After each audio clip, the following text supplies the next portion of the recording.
दास कि ये मानव जन्म मिला है, ये मुबारक मौका मिला है तो सत्य से रूबरू हो सके, अपने जीवन का मूल डाल सकें।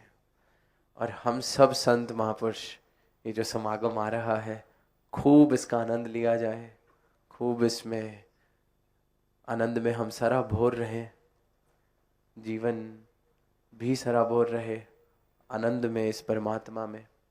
और इस समागम में बहुत से ऐसे संत हैं जो प्रेरित करके अपने मित्रों को लेके आते हैं, अपने परिवार वालों को लेके आते हैं।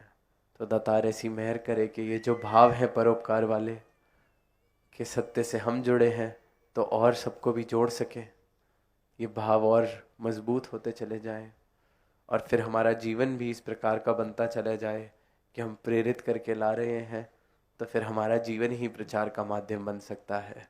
क्योंकि जो प्रेरित करके लाता है, सबसे ज़्यादा उसकी तरफ ही फिर देखा जाता है कि यही मुझे लाया था, इसका जीवन कैसा है।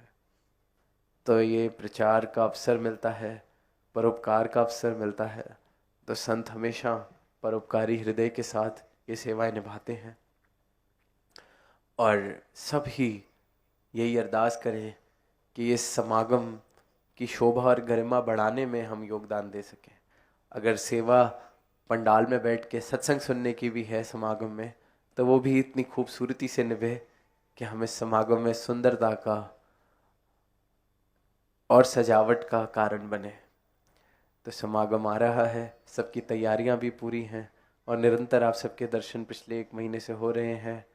आने वाले दिनों में भी निरंतर रोज़ सबके दर्शन होंगे, समागम का आनंद सब मिलके लेंगे। तो अपने लिए और सारी ही साथ संगत के लिए यही अरदास कि ये भाव जो हैं आत्मा मंथन वाले, ये भाव जो हैं भक्ति वाले, ये सही मायनों में आत्मा मंथन ऐसा हो कि मैं अपने जीवन की ओर देख सकूं, कि जीवन में और रोशनी बढ़ी कि नहीं, जीवन में और इस भक्ति में मजबूती आई कि नहीं, जीवन में सेवा का जो भाव है वो और मजबूत हुआ कि नहीं, संतों का संग करके मेरा इस परमात्मा पे, सदगुरु पे विश्वास और मजबूत हुआ कि नहीं।